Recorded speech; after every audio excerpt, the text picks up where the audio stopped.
discuss of the three councils. For example, what we discussed about first council. So there were certain questions, charges put on Anand. So there were 7 charges. So what were those 7 charges? They are discussed. And in this, when you read this document, you will come to this term Dulva. Dulva means Dulva is a Tibetan term. What does that mean? Vinaya. Dulva means Vinaya. So this is Mool Sarvasti Balavi. Mool Sarvasti Balavi. So according to Dulva means according to Mool Sarvasti Balavi. And wherever the general Atimokha, that means Theravada. So these are 2 additional things. These are not there in the Pali. These are these.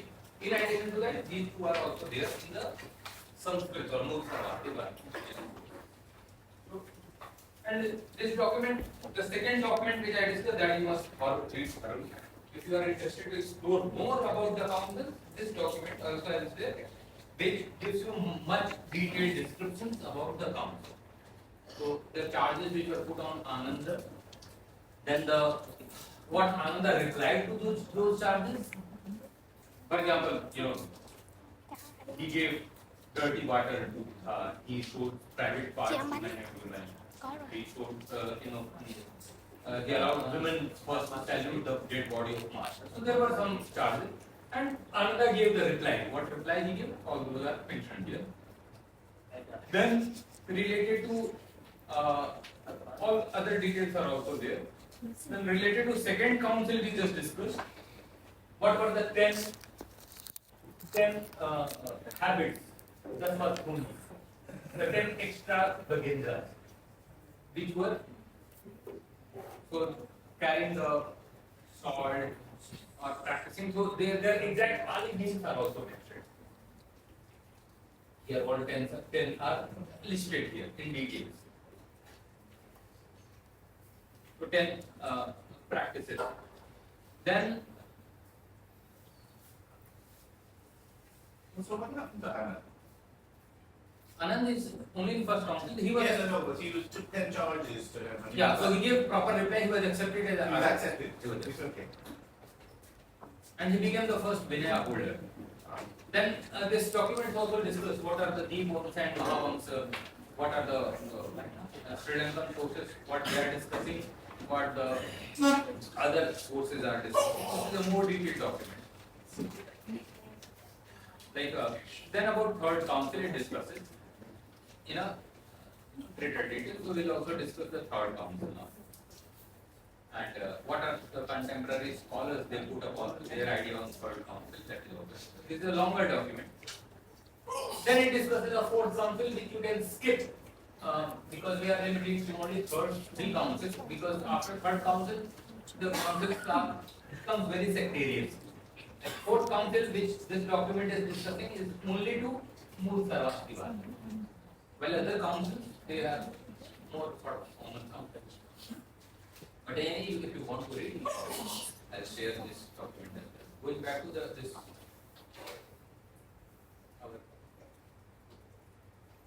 While this document does not discuss second council, because as I said, the document is more listed inclined for the Theravada or Pali sources. Pali sources don't mention second.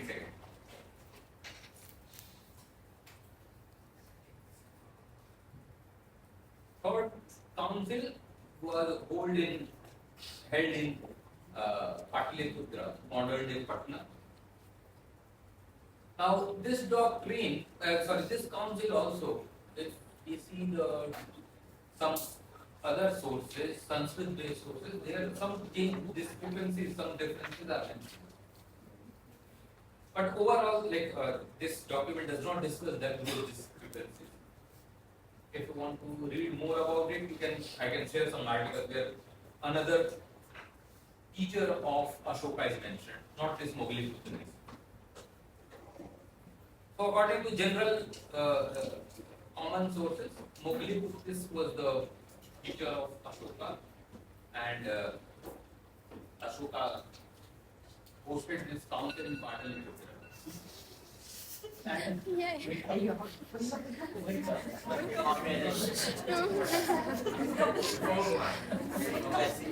it in silent mode.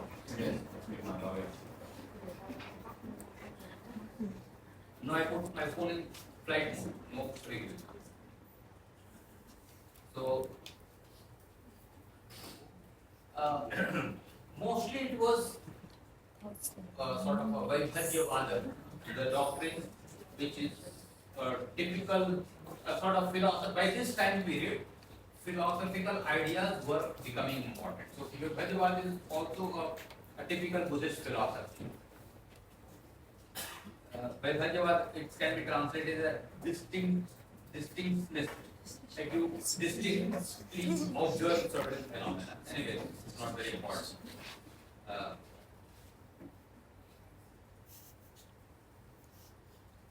While trying to interpret these, the third council, the author mentioned some points like three edicts of Ashoka, Sanchi, Sarnath, and Kausambi.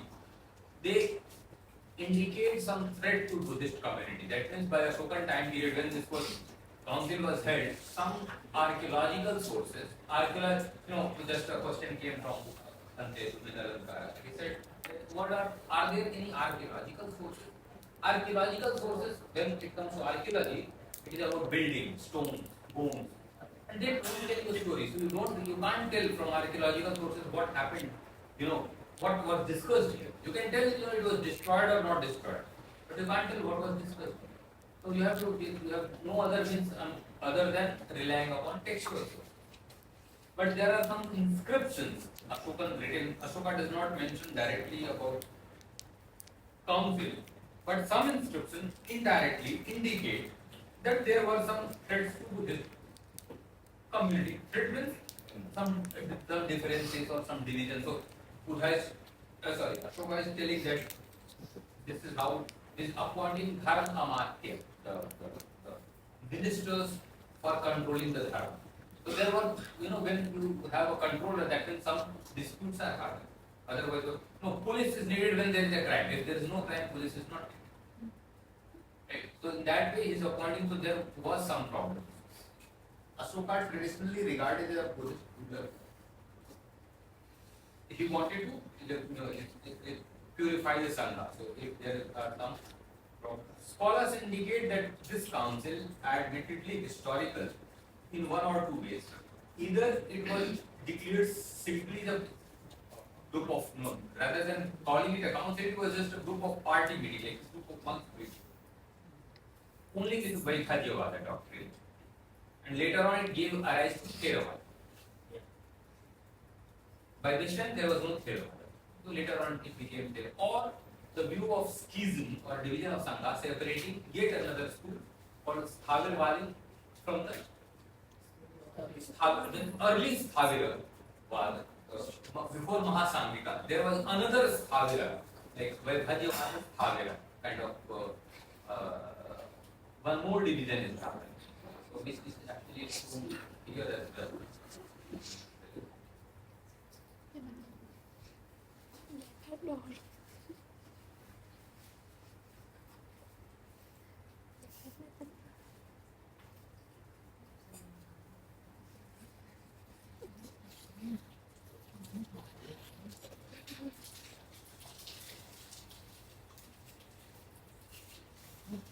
So this is one list, the 18 division which I earlier have put.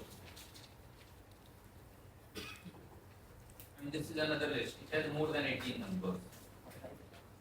So here you can see there is a Sthavirvada, from there Vatsyaputrika and Haimavata, and from Sthavirvada there is another Sthavirvada. And there is a Vaidhyavada. And later on Vaidhyavada is developing as a Theravada and Kasipika.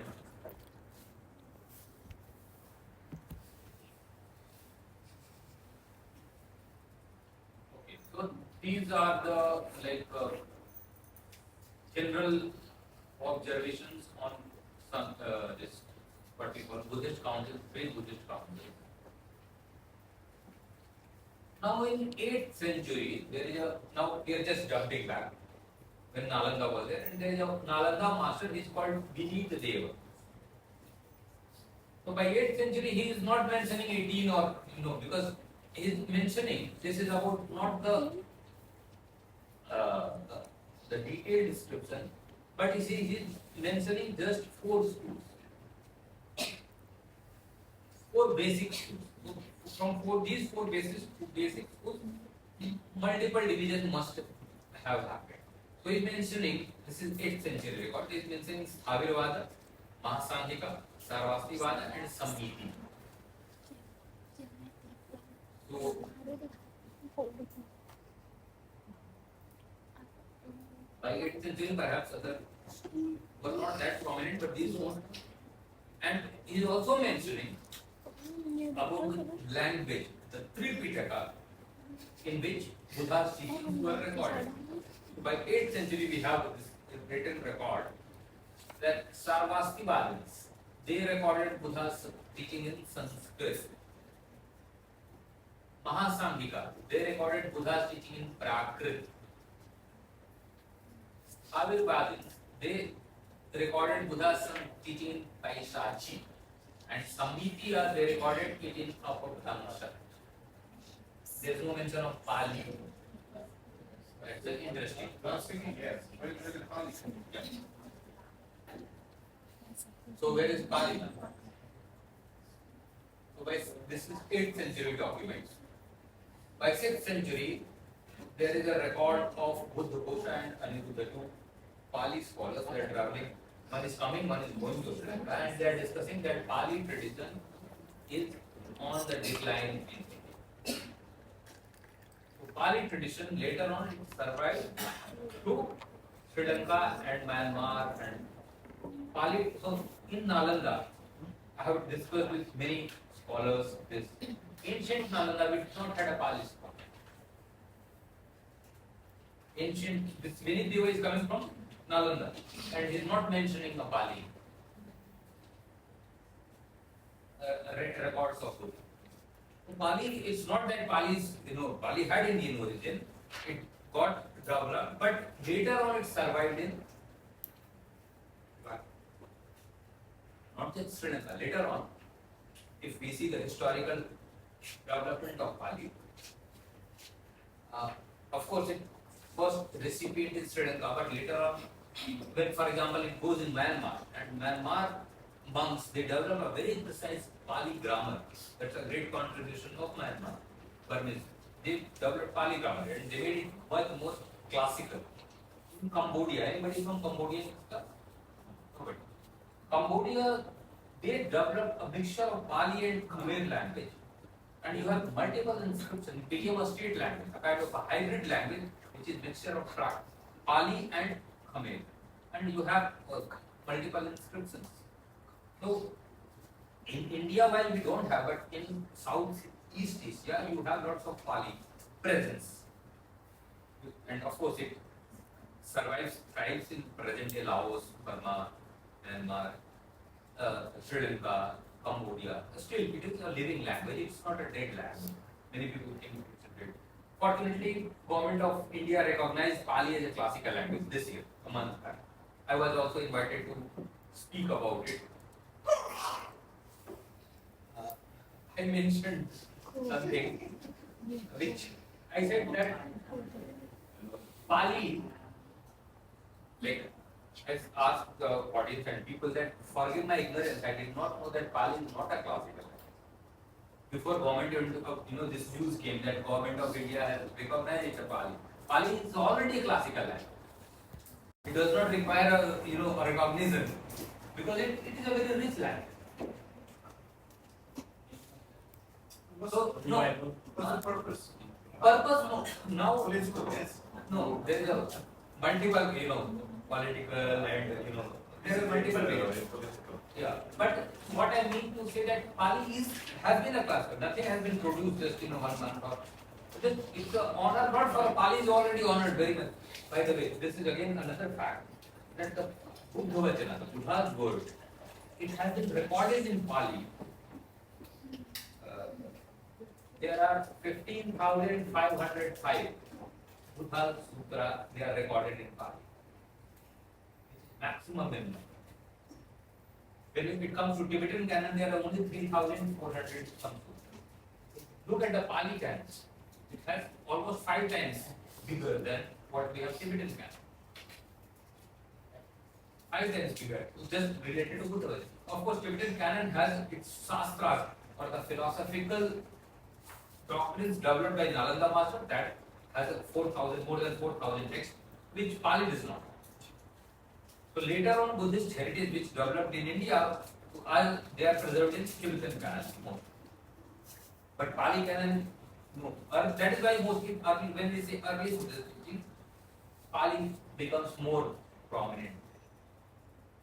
Because when these teachings were getting recorded, they were recorded in Pali more in numbers. But later on, there was a decline of Pali in India, which is evident. And by its history, but again, because it has, for example, I come from Bihar, I know the local language, and I studied Sanskrit. Pali automatically came to me. Although I have done postgraduate diploma, but any average Indian person, he already knows more than 60% of Pali vocabulary, if the person knows Hindi. And if person knows Sanskrit, he almost 70% vocabulary, 80% of Pali vocabulary. If I recite a Pali verse, say, Mano Pubungama Dhamma Mano Settha Mano Maya, I just recited a Pali sentence. If I have to recite in Sanskrit, just listen again. Mano Pubungama Dhamma Mano Settha Mano Maya, Pali. Mano Purvangama Dharma Mano Sreshtha Mano Maya. I recited in Sanskrit. There is little difference. Mano Purvangama Dhamma Mano Settha Mano Maya. Mano Purvangama Dharma Mano Sreshtha Mano Maya. Ra, little bit more emphasized. ये धर्मा हेतु प्रभवा हेतुम तेषां तथागतो व्यवदत्. ये धर्मा हेतु प्रभवा हेतुम तेषां तथागतो आह. Sanskrit and Pali, very little different. And Pali has been already like classic, but it was not very relevant. Why this was not become very relevant? Because Sanskrit was more classical in a way than Pali. Like the precise grammar of Sanskrit and the grammarians, they worked on Sanskrit, it surpassed Pali. So gradually Sanskrit became more in India and rest of Asia. Sanskrit became more prominent. Vedas were written in Sanskrit. Sorry? Vedas were written in Sanskrit. Vedas are not written in just Sanskrit, they are written in Vedic Sanskrit. They precise on that. Vedic Sanskrit is not classical Sanskrit. If I know classical Sanskrit, our professors, they know classical Sanskrit, but they don't know Vedic Sanskrit. Buddha was against Vedic Sanskrit, but he was not against classical Sanskrit. This is another difference. Which I explained. Yeah. Okay, no problem. We are ending the class. 2 minutes. Okay. So here, these 3 documents I will share. 2 documents are your compulsory read. Third and second thing. You want to read the detailed about council. And in this document I have also shared what are the present day living traditions like Avirvada Nikaya, Mahasamnika Nikaya, Sarvastivada Nikaya, Samiti Nikaya. Like these 4. And then present day living Nikaya like Dharmasika, Mool Sarvastivada and Theravada. In one paragraph. So this is you read on your own. If you have some doubts, you can ask me. And we are going to have a long break now. That is why I conducted this extra class.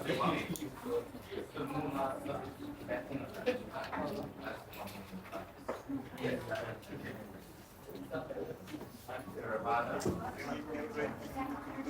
If you want to explore more about Theravada tradition, this book is available in library. How Theravada is Theravada. It's a updated book, recently written book, and it gives us some new ideas, like which were not known earlier about Theravada.